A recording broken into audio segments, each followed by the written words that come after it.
흔히 세상에서 좋은 사이, 인간관계에서 좋은 사이라고 말할 때 그때 첫 번째 좋아야지 된 사이는 남과의 사이가 아니라 자기 자신과의 사이다. 내 자신과 사이가 좋아야지 되겠다. 외적인 나와 내적인 나 사이에 이 관계가 좋게 될 때 그때 여러분 하나님의 일이 우리를 통해서 이루어지는 거예요. 나 스스로 사이가 좋지 않으면 남하고 사이가 좋게 되기 어렵습니다. 내 스스로 사이가 좋아서 내 존재, 내 가치에 대해서 내가 고귀히 여기게 될 때 남도 그렇게 여기면서 함께 다가가서 좋은 관계를 유지할 수 있다고 하는 거예요. 하나님의 사역자들은 그 사역이 전문 사역이든 우리에게 주신 은사 사역이든 이 사역자들은 자기 자신과 사이가 좋아야 하겠다. 여러분, 그런 의미에서 여러분들이 가장 좋은 사이로 이제 생각해야 될 분은 다른 사람이 아니라 바로 자기 자신임을 알 수 있는 시간이 되기를 원합니다. 그러면 나 자신과 좋은 사람은 과연 어떤 그런 사람인가? 저는 이렇게 생각을 해봐요. 주 안에서 내 자신을 새롭게 발견해서 자존감이 높아진 사람이다 하는 겁니다. 주 안에서 내 자신을 발견하는 겁니다. 새로운 피조물로 발견하여 내 자신의 자존감이 높아진 사람이 나와 나 사이가 좋은 그런 사람이다. 이렇게 말하고 싶습니다. 한 기자가 흑인 배우인 모건 프리먼에게 이런 질문을 했습니다. 이 모건 프리먼이 주변에 아주 못된 사람들에게 니거라고 하는 그런 이제 비난, 그런 조롱을 받았어요. 그래서 기자가 그에게 물었던 것입니다. 당신을 검둥이로 부르는 것에 대해서 당신은 어떻게 생각하는가? 이에 모건이 이런 대답을 했다고 합니다. 나는 괜찮습니다. 그건 그 사람의 잘못이지 내 잘못이 아니기 때문입니다. 그렇게 인종차별적인 발언을 하는 그 사람의 인격이 문제이지 내가 검둥이로 태어난 것이 잘못은 아니지 않습니까? 이렇게 대답을 했다고 하는 거예요. 모건은 타인이 멋대로 찍은 낙인에 자기 인생을 내주지 않을 만큼 자존감이 높았다고 하는 거예요. 나와 나 사이가 좋기 때문에 그렇게 비난하는 소리에 그렇게 분노하지 않고 그렇게 반항하지 않고 이렇게 받아들이면서 말할 수 있다고 하는 것입니다. 여러분, 나와 나 사이가 좋은 사람이 그래서 하나님의 일을 하면서 그 하나님의 일을 가운데 열매가 맺어진다고 하는 거예요. 사람이 상처를 많이 받는 것을 보면요, 정말로 많은 경우에 자존감은 없고 자존심만 높을 때 그래요. 자존감이 높은 사람은 상처 덜 받습니다. 안 맞는다고 아니지만 받지를 않게 되는 은혜를 하나님이 허락해 주시는 거예요. 우리가 상처받는 사람들 보세요. 자존심은 되게 높아요. 그렇게 자존심이 높을 수가 없어요. 근데 자존감은 바닥에 있어요. 그러니 상처를 받게 되는 거예요.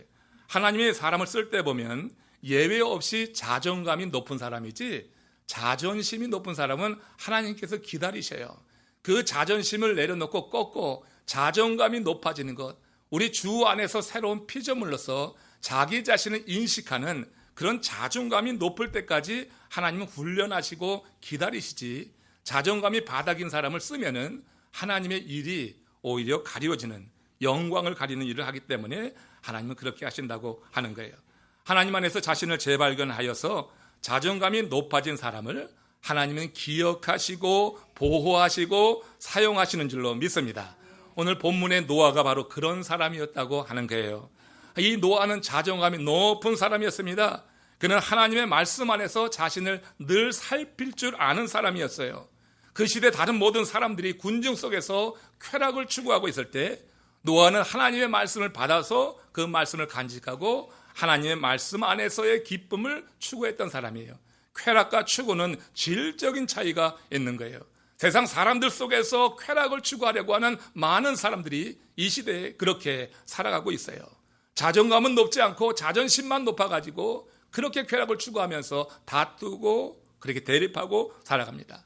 그냥 노아는 하나님의 말씀 안에서 자존감이 높아졌기 때문에 자기를 향하여 뭐라고 조롱하고 비방하고 놀리는 사람들하고 대적하지 않고 하나님이 주신 그 말씀을 마음에 간직했기에 자존감이 높아져서 지속해서 하나님의 일을 이루어내었고 결국은 노아가 방주를 완성하는 그 오랜 기간 그 하나님이 함께 하심을 경험했다고 하는 거예요.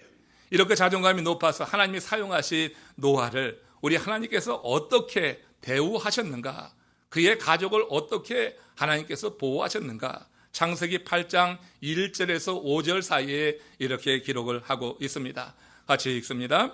하나님이 노아와 그와 함께 방주에 있는 모든 들짐승과 가축을 기억하사 하나님이 바람을 땅 위에 불게 하심에 물이 줄어들었고 기쁨의 샘과 하늘의 창문이 닫히고 하늘에서 비가 그침에 물이 땅에서 물러가고 점점 물러가서 줄어들고 줄어들어 산들의 봉우리가 보였더라. 여러분, 이 말씀 속에서 하나님께서 이 노아의 가족을 어떻게 지금 보호하시고 어떻게 지키시고 어떻게 그의 미래를 열어가시는지를 볼 수 있어야지 되겠죠. 여러분, 존재라고 하는 것은요, 눈에 보이지 않는다고 사라지는 것이 아니에요.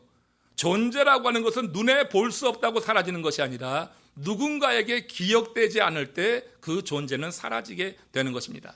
정말 그가 사라지는 것은, 그 존재가 무시되는 것은 기억되지 않을 때예요. 여러분, 지금 이 본문에서 하나님이 노아와 그와 함께 방주에 있는 모든 들짐승과 가축을 뭐라고 그랬어요? 기억하사. 이 말씀이 여러분 크게 들려야지 될 줄로 믿습니다. 하나님이 기억하시는 하나님의 사람들 되시기를 축원합니다. 여러분, 하나님이 기억하사, 하나님이 기억하시면은 절대 잊혀지지 않나요? 존재가 사라지지도 않아요. 사람이 기억하는 것만 갖고도요, 기쁨이 되더라고요. 사람이 기억하는 것만 갖고도요, 힘이 솟더라고요. 나를 기억해주는 사람이 방문하고 찾아와서 함께하는 것만으로도 그렇게 여러분 기쁨이 넘치더라고요. 여러분, 근데 하나님께서 우리를 기억하신다고 하면 이거 얼마나 큰 기쁨인가. 하나님이 기억하는 한 어떤 존재도 사라지지 않는 줄로 믿습니다.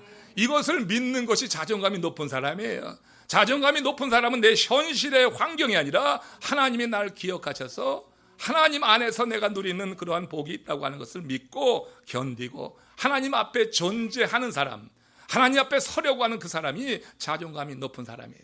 자존심만 높아가지고는 하나님을 못합니다. 하나님이 쓸 수가 없습니다. 우리 자존심이 꺾여지고 자존감이 높아져서 하나님 안에서 내 가치를 바로 인식하게 될 때, 그때 하나님은 우리를 기억하시고 지키시고 보호하시고 마침내 들어 사용하신다고 하는 거예요.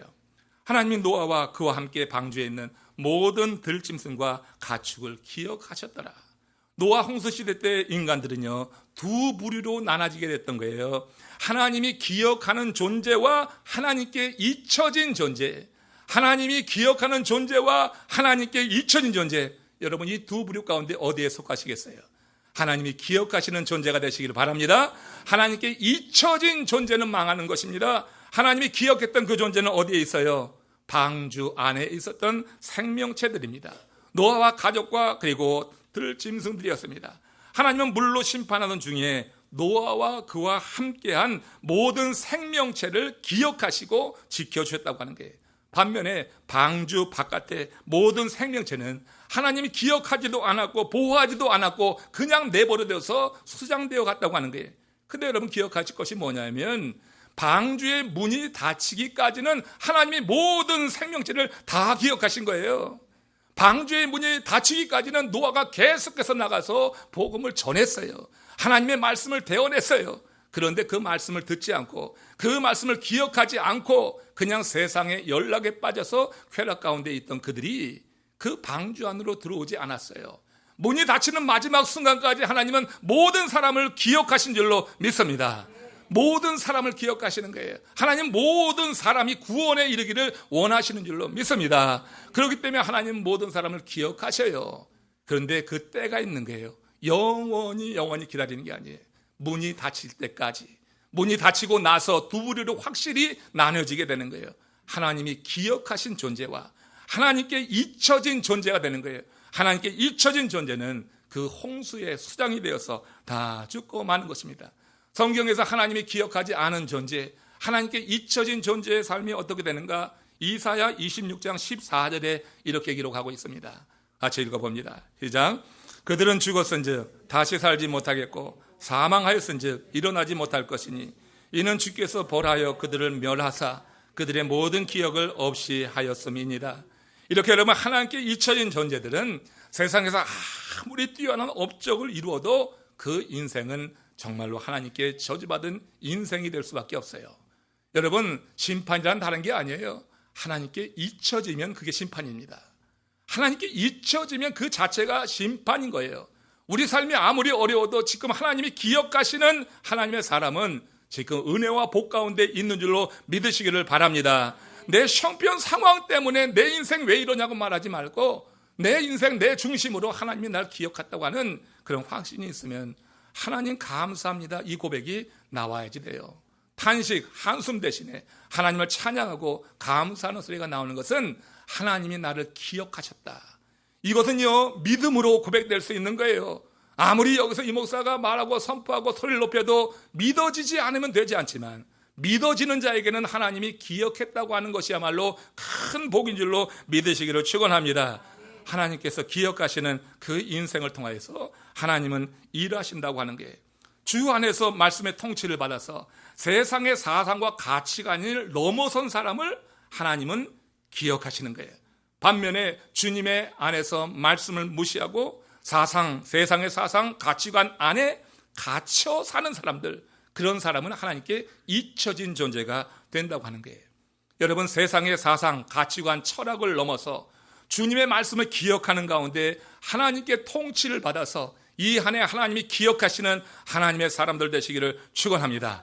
그러면 희망이 있는 거예요. 그런 사람에게 희망이 있는 거예요. 하나님께서 어떻게 역사하셨습니까? 하나님께서 이 노아의 가족에게 물로 가득 찬 그 세상에서 결국 하나님께서 역사하셔서 봉우리를 보여주시면서 희망을 심어주셨던 것을 우리 이 말씀에서 찾아볼 수가 있어요. 부자가 되는 것이 인생의 소원이었던 한 청년이 있어요. 이 청년이 어느 날 꿈을 꾸었습니다. 그 꿈에서 계시를 받았네요. 내일 늙은 수도자 한 사람을 네가 만나게 될 텐데 그에게 청하면 네 소원이 이루어지리라. 그의 소원이 뭐예요?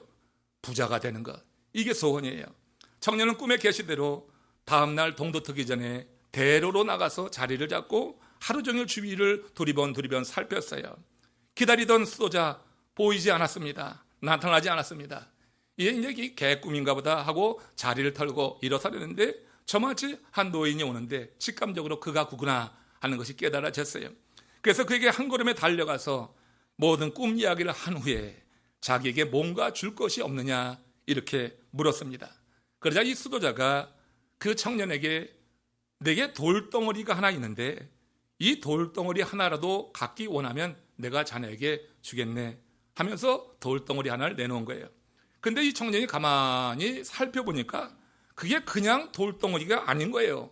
엄청나게 큰 다이아몬드였던 것입니다. 별로 놀라지도 않지만 엄청나게 큰 다이아몬드를 준 거예요.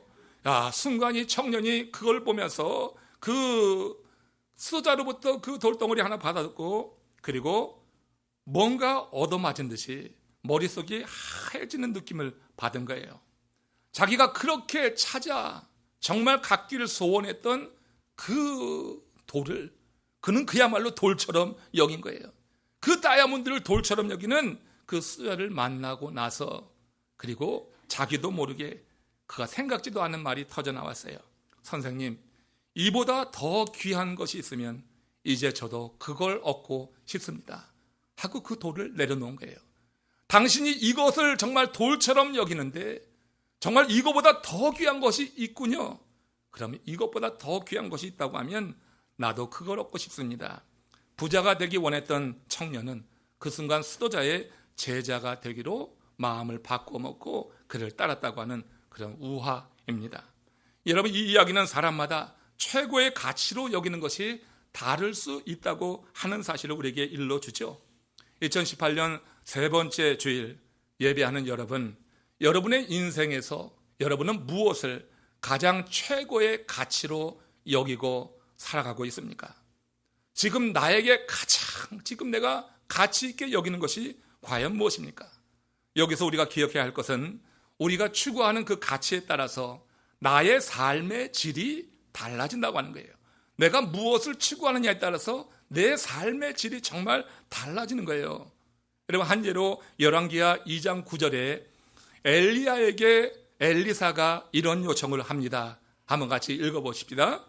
엘리야가 엘리사에게 이르되 나를 내게서 데려감을 당하기 전에 내가 네게 어떻게 할지를 구하라. 엘리사가 이르되 당신의 성령이 하시는 역사가 갑절이나 내게 있게 하소서 하는지라.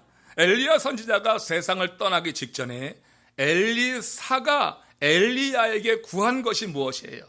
엘리야가 내가 떠나기 전에 내가 너에게 뭔가 주겠는데 엘리사야 내게 구하라 했을 때 엘리사가 구한 것이 무엇입니까?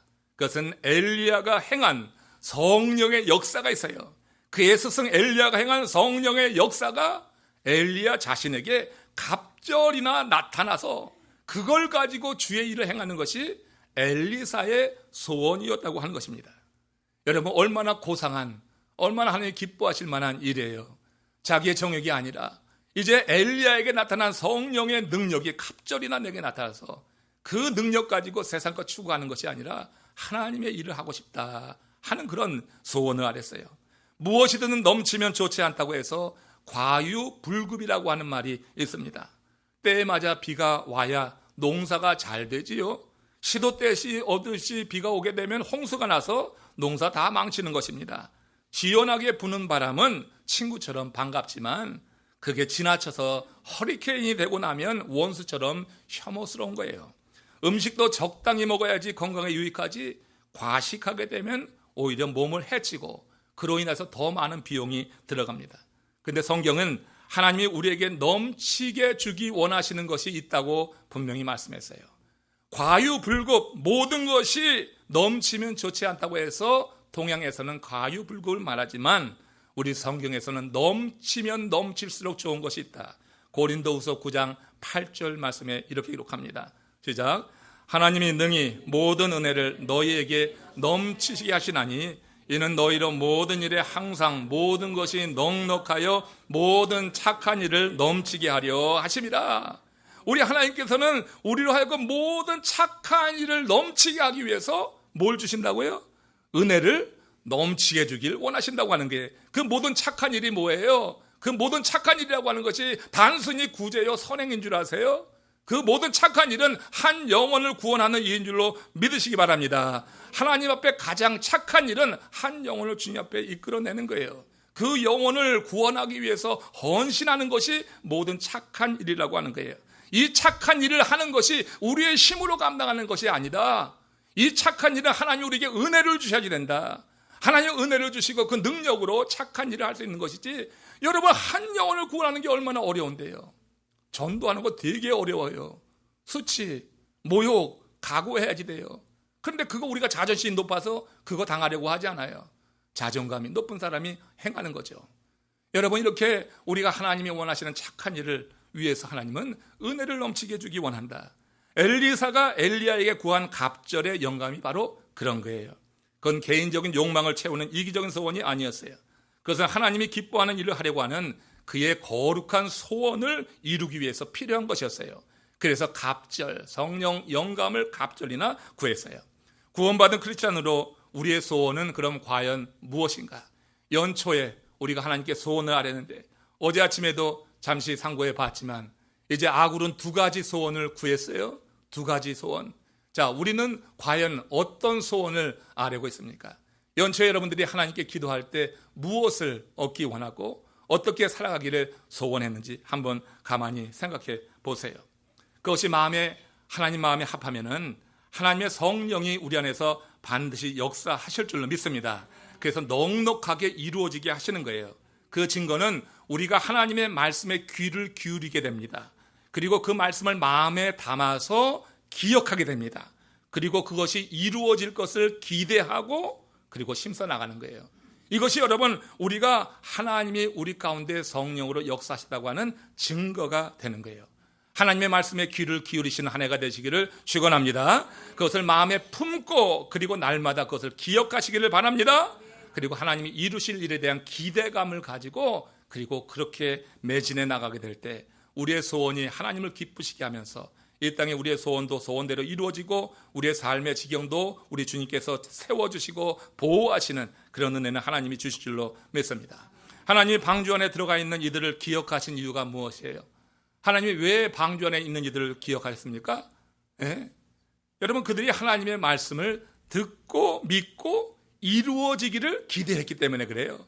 방주 안에 있는 자와 방주 밖에 있는 자가 나뉘어지는 것은 그거예요. 하나님의 말씀을 들은 것은 다 들었어요. 문이 닫히기 전까지 노아 시대 때 다른 사람들도 하나님의 말씀 다 들었어요. 하나님의 말씀을 들었는데 들은 사람 가운데 믿은 자가 없었어요.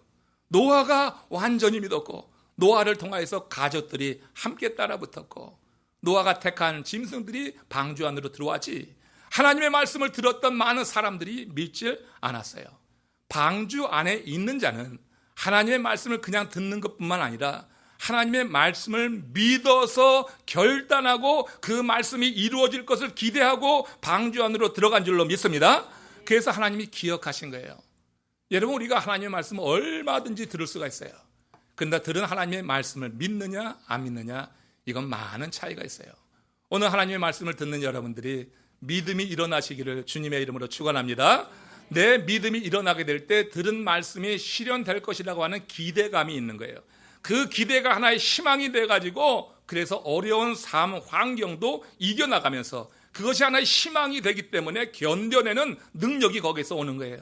이 믿음이 우리 가운데 있을 때 하나님은 기뻐하시고 그런 사람을 기억하신다고 하는 것입니다. 한편 여러분, 하나님께서 이성 없는 들짐승과 가축까지 기억하셨다고 했잖아요. 그렇죠? 노아만 기억한 게 아니에요. 노아와 그와 함께한 사람들과 가축까지 기억하셨더라, 그렇게 말씀했어요. 그럼 가축을 기억했다고 하는 것은 어떻게 해석해야 될까? 하나님이 그들을 기억하신 이유는 그들이 말씀을 믿고 따르는 노아와 함께했기 때문이다. 그래서 다른 이유 없어요. 아니, 가축이 하나님의 말씀을 듣고 이해하겠어요? 아니, 가축이 하나님의 말씀을 듣기나 했겠어요? 그것을 또 믿었겠어요? 그게 아니거든요. 이 가축들은 그저 하나님의 말씀을 믿은 노아와 함께한 거예요. 하나님의 말씀을 믿은 노아와 함께하는 가축까지 하나님이 기억하셨다. 이 말을 여러분, 우리의 삶에 한번 적용해 보세요. 하나님은 믿는 자와 함께하는 자들도 기억하시는 줄로 믿습니다.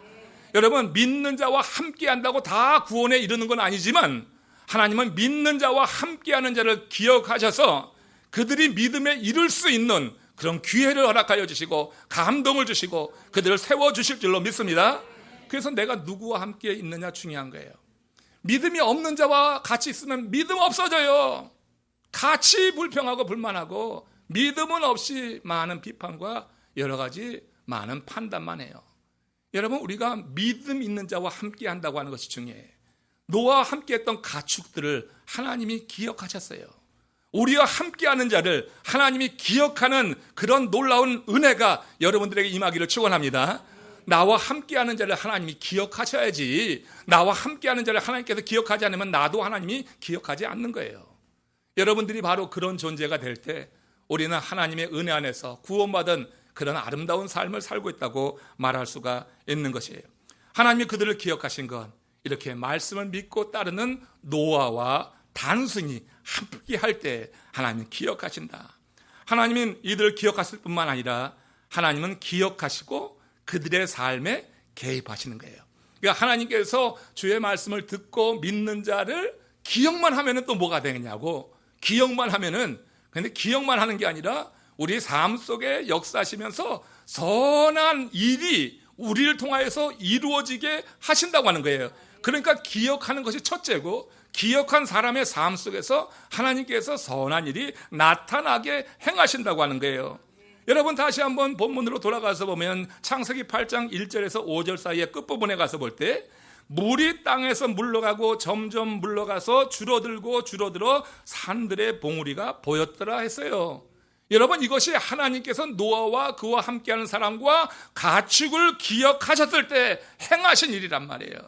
여러분, 지금 막 물로 온 세상이 뒤덮여 있어요. 여러분, 어떻게 방주에서만 사냐고요? 땅을 딛고 살도록 하나님이 창조하셨는데 그 하나님께서 어떻게 해요? 그 노아와 다른 사람들을 이 땅에 살게 하실 수 있는 여건을 마련하시기 위해서 바람을 불러 일으키신 줄로 믿습니다. 바람을 불어가지고 물을 말리시는 거예요. 오랜 동안 말리시는 거예요. 그러다 보니까 물이 줄어들어서 마침내 산들의 봉우리가 보였더라. 맨 끝에 말, 산들의 봉우리. 하나가 아니라 이곳저곳에 높은 산의 봉우리가 보였어요. 영적인 의미는 뭡니까? 이것이 희망입니다. 산들의 봉우리, 이게 땅이 보였다고 하는 거예요. 이제 내가 살 터전이 보이기 시작했다고 하는 거예요. 산들의 봉우리가 보이는 거예요. 우리 인생이 어느 때는 정말로 산들의 봉우리까지 물로 덮인 것처럼 답답할 때가 있잖아요. 우리 인생이 완전히 세상 물에 덮여가지고 정말 어떻게 할 수 없는, 익사할 것 같은 그런 앞뒤가 꽉 막힌 이런 상황 우리가 경험하지 않습니까? 여러분, 그럴 때 여러분, 우리 하나님이 우리를 기억하시면은, 우리 하나님이 우리를 기억하시면서 일하시기 때문에 우리의 삶 속에 이 물을 걷어내 주신 거예요.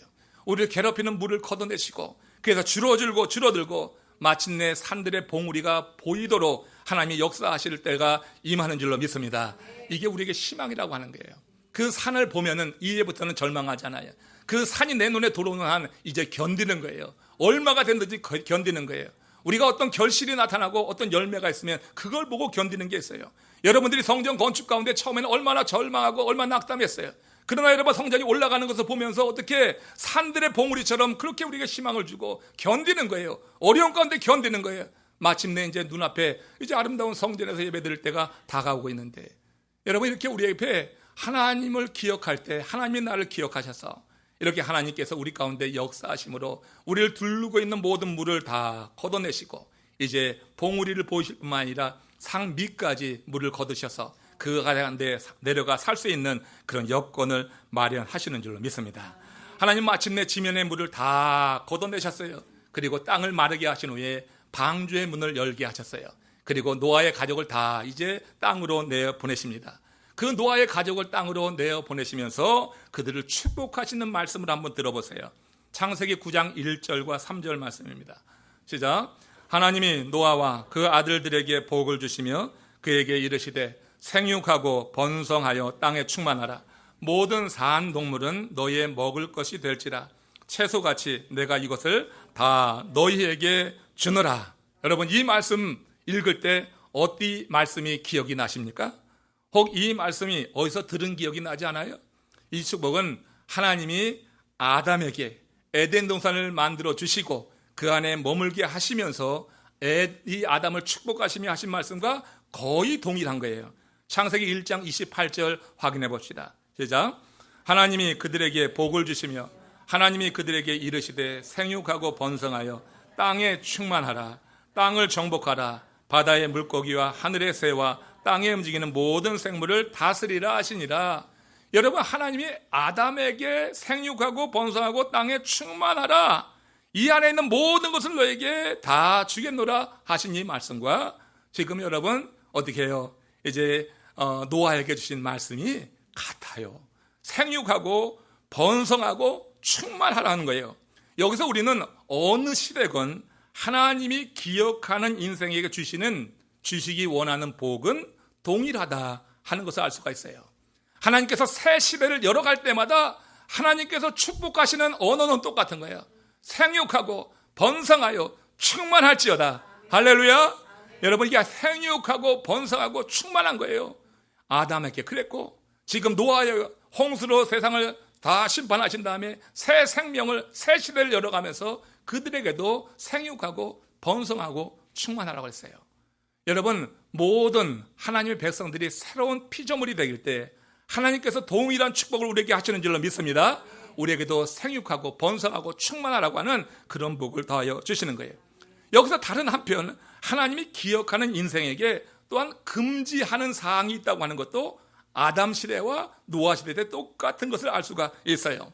창세기 2장 16절 17절에서 하나님이 아담에게 금지한 사항 하나 보세요. 같이 읽습니다.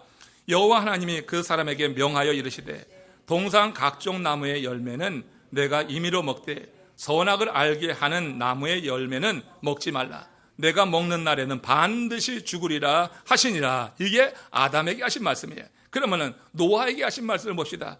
창세기 9장 3절 4절 새 시대를 열어가면서 시작. 모든 산 동물은 너희가 먹을 것이 될지라. 채소같이 내가 이것을 다 너희에게 주노라. 그러나 고기를 그 생명되는 핏째 먹지 말 것이니라. 아담에게는 선악과를 먹지 말라고 금지사항을 주셨고 노아에게는 고기를 먹되 핏째 먹지 말라고 그렇게 금지 규정을 지키자 하셨어요. 하나님께서 이처럼 우리에게 금지하라고 명령하실 때는 이유가 있는 것입니다. 이는 그들로 하여금 하나님의 말씀을 지킴으로 말미암아서 그들이 하나님과의 관계 안에 머물게 하기 위해서예요. 우리에게 금지 규정을 주시는 것은 내 삶을 제약하기 위함이 아니에요. 나를 구속하고 못 살게 하기 위해서 이것 하지 말라 그렇게 하신 것이 아니에요. 금지 규정은 딱 하나 주신 거예요. 이거 하지 말라고 금지 규정. 아담에게도 노아에게도 하나씩 금지 규정을 주셨어요. 이 금지 규정을 주므로 제약하기 위함이냐, 나를 구속하기 위함이냐, 이게 아니라고 하는 것입니다. 이걸 지킴으로 말미암아 하나님이 금지하라고 하신 내용을 내가 기억하게 될 때 우리가 하나님을 기억하는 거예요. 내가 하나님이 금지한 사항을 지키게 될 때 하나님은 우리를 기억하시는 줄로 믿습니다. 그러니까 우리에게 금지 규정을 주신 것은 하나님이 우리를 기억하기 원한다고 하는 거예요. 하나님께 기억되지 않은 존재는 사라지고 마는 거예요. 하나님께 기억되지 않는 존재는 다 하찮은 허접한 존재가 되고 마는 거예요. 우리는 세상에서 성공하고 산처럼 많은 재물을 쌓으면 기억할 것 같습니까? 천지를 창조하신 하나님, 만물의 주이신 하나님이 그런 것 갖고 기억하겠느냐고요. 우리 하나님이 기억하는 것은 하나님께서 말씀하신 것을 내가 붙잡고 그 말씀을 기억하고 있을 때 하나님은 나를 기억하시는 줄로 믿습니다. 그래서 여러분 다 줄 수도 있지만 거기서 하나 규정, 금지 규정을 주므로 말미암아서 그것을 볼 때마다 하나님의 말씀을 기억하고 그리고 지켜나가면서 하나님이 그의 삶에 계속해서 지배하고 다스리는 통치하는 삶을 살게 하기 위해서 이렇게 금지 규정을 주셨다고 하는 거예요. 하나님께서 우리에게 무언가 금지할 때는 이처럼 당신 안에 머물게 하기 위해서 그렇게 금지하시는 것이다. 이는 우리로 하나님을 잊지 않고 기억하기 위함이라고 하는 거예요. 그것이 우리를 가장 안전하게 지키는 것이 되기 때문에 우리가 하나님의 말씀 안에 있을 때 우리가 가장 안전하기 때문에 우리를 지켜주시기 위한 하나님의 특별한 배려라고 할 수 있는 것이에요. 마틴 루터는 우리가 하나님을 정말 하나님으로 믿는다고 하면 이런 말은 하지 말아야 된다 말했어요. 어떻게 그럴 수가 있습니까? 하는 말은 하지 말자. 그런 질문은 아예 십자가에 못 박아야 된다고 했어요. 살면서 어떤 경우는 하나님이 하시는 일이 정말 이해가 되지 않고 날 자꾸 이렇게 제약하는 것 같이 느껴질 때가 있고 어떤 때 말씀을 들을 때는 내가 마음대로 육체적으로 살고 싶은데 그 말씀 들으니까 조금 이게 껄껄하고 그래서 내 마음대로 살지 못하여서 답답해하는 사람들도 있어요. 그래서 살면서 그런 경우에 우리가 하나님 앞에 왜 이러십니까? 어찌하여 그렇습니까? 어쩌수 그렇게 하셨습니까? 하고 우리가 불명하기도 해요. 이때 이런 질문에 앞서서 자신의 내면을 먼저 살펴보라고 하는 게 그리고 온전치 못한 것을 제거해내는 시간이 있어야 될 것입니다. 내 인생에 납득 못할 사건에 대해서 질문하기에 앞서서 하나님과의 관계에 대해서 먼저 질문하라. 내가 납득하지 못할 그것에 대해서 하나님께 불평하고 왜 이렇습니까? 질문하기 전에 내가 하나님과의 관계가 지금 어떻게 됐는가? 여기에 대해서 질문하라. 역대하 16장 9절 말씀 보세요. 역대하 16장 9절 시작. 여호와의 눈은 온 땅을 두루 감찰하사 전심으로 자기에게 향하는 자를 위하여 능력을 베푸시느니라. 우리 하나님이 온 땅을 두루 감찰하시면서 전심으로 자기를 향하는 자를 위해서 능력을 베푸시는 거예요. 하나님의 말씀을 우리가 기억할 때 우리 마음은 하나님을 향하는 줄로 믿습니다. 내가 하나님이 금지하라고 규정하신 그 말씀을 기억할 때 내 마음은 하나님을 향하고 있는 거예요. 그 말씀을 잊어버리면 우리는 세상에 취해서 세상을 향해 살아가고 있는 거예요. 그러나 금지하신 규정, 그 사항을 내가 기억할 때 내 마음은 하나님을 향하고 있는 거예요. 우리 하나님은 바로 이런 이들을 하나님께서 두루 감찰하시다가 바라보시고 기억하셨다가 능력을 베푸신다고 하는 거예요. 우리 하나님이 능력을 허락해 주실 때 그 능력이 임하면은 우리는 별 힘 안 들이고 그 능력으로 감당할 많은 일들이 있어요. 하나님이 기뻐하시는 그 일들을 할 때 하나님이 노아를 기억하셨듯이 우리도 기억하시는 줄을 믿습니다. 노아는 120년 동안 하나님의 말씀을 기억한 거예요. 정말로 그 말씀을 기억하기 어려운 환경이었어요. 너무너무 많은 사람들이 조롱하고 비난하고 막 그랬어요. 그런데 그 노아가 그 말씀을 붙잡았어요. 하나님이 그 오래전에 주신 말씀을 붙잡았어요. 그것은 그 말씀을 기억했다고 하는 거예요. 그 말씀을 기억했다고 하는 것은 그 마음이 하나님을 향하고 있었다고 하는 거예요. 전심으로 향하고 있었다고 하는 거예요. 하나님이 눈을 온 땅을 두루 감찰하사 전심으로 자기에게 향하는 자를 위하여 능력을 베푸시느니라. 노아는 자기 힘으로 견딘 게 아니에요. 전심으로 하나님을 향하여 있다 보니까 하나님께서 노아에게 능력을 부어주신 줄로 믿습니다.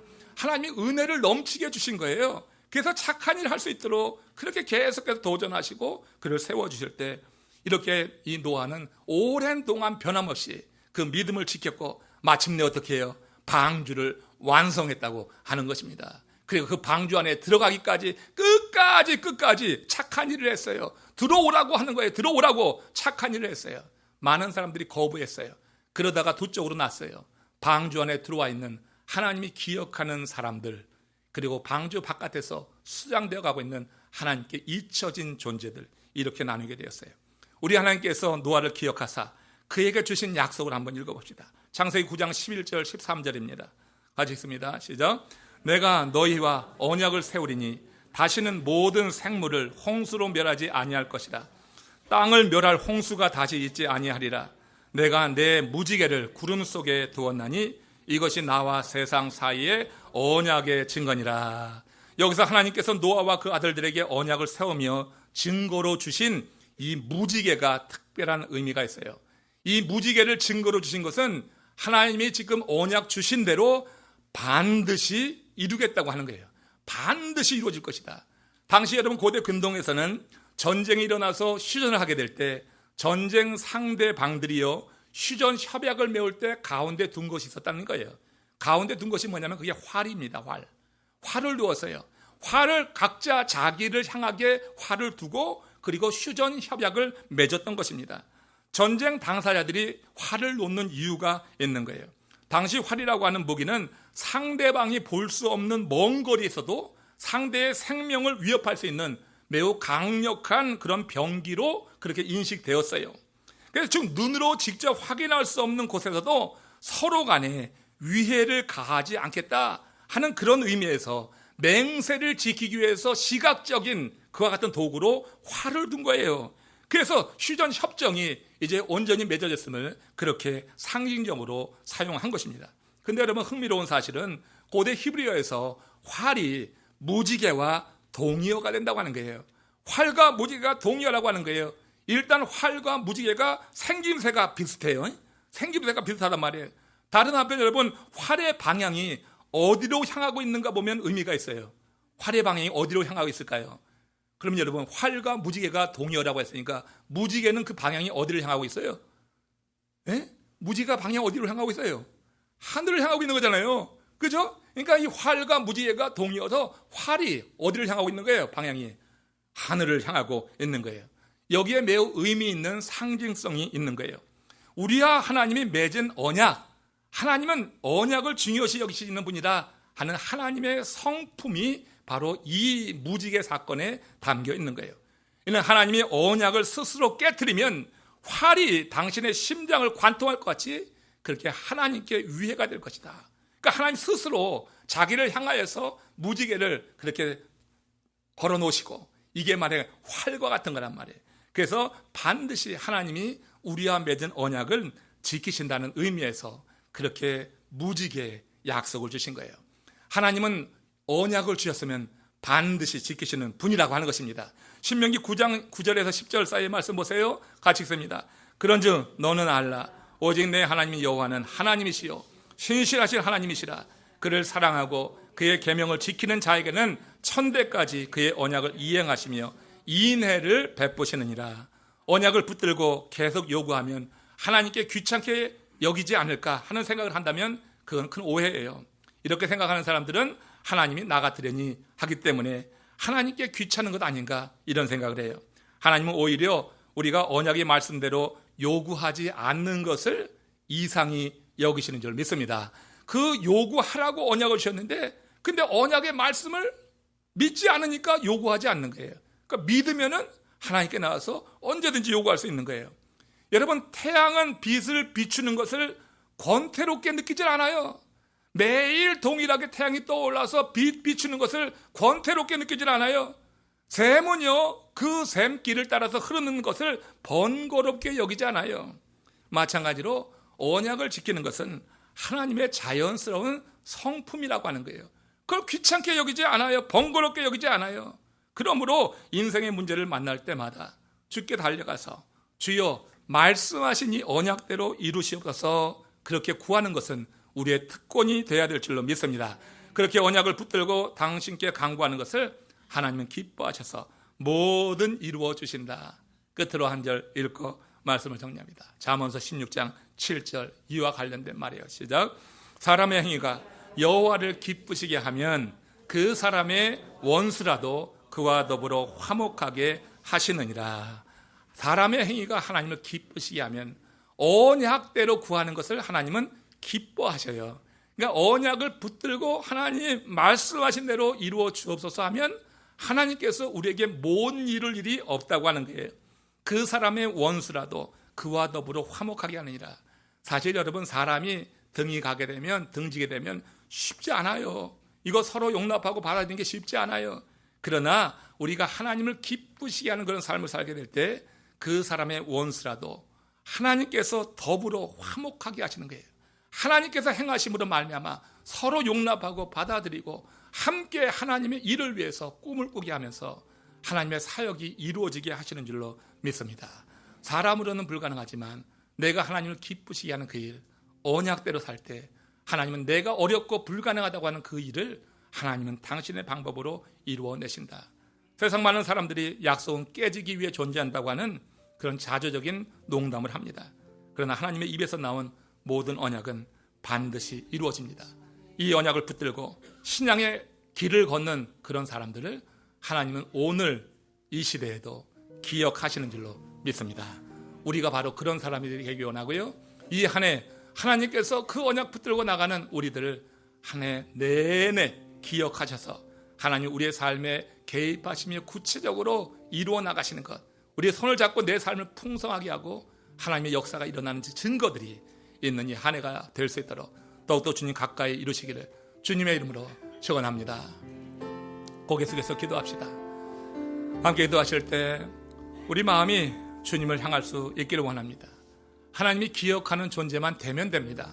자꾸 우리가 내 주장, 자기 의에 사로잡혀 살 때 하나님은 우리를 기억하고 싶어도 기억할 수가 없어요. 자존심 내려놓아야지 됩니다. 하나님이 주시는 자존감이 있습니다. 나를 위해서 독생자를 희생시키셨어요. 그래서 나를 사랑하신 거예요. 우리가 아직 죄인 되었을 때 하나님이 우리에 향한 당신의 사랑을 독생자를 보내시면서 확증하셨어요. 우린 그런 존재입니다. 그래서 우린 주 안에서 같이 있다, 주님 안에서 고귀한 존재다 하는 이런 인식 속에서 우리가 주님 앞에 설 때 우리 하나님은 우리를 기억하십니다. 말씀을 기억하는 자 기억하시고 보호하시고 사용하십니다. 올 한 해 하나님께 기억되는 존재 되게 하옵소서. 우리 합심으로 잠시 기도하시겠습니다. 아버지 하나님 감사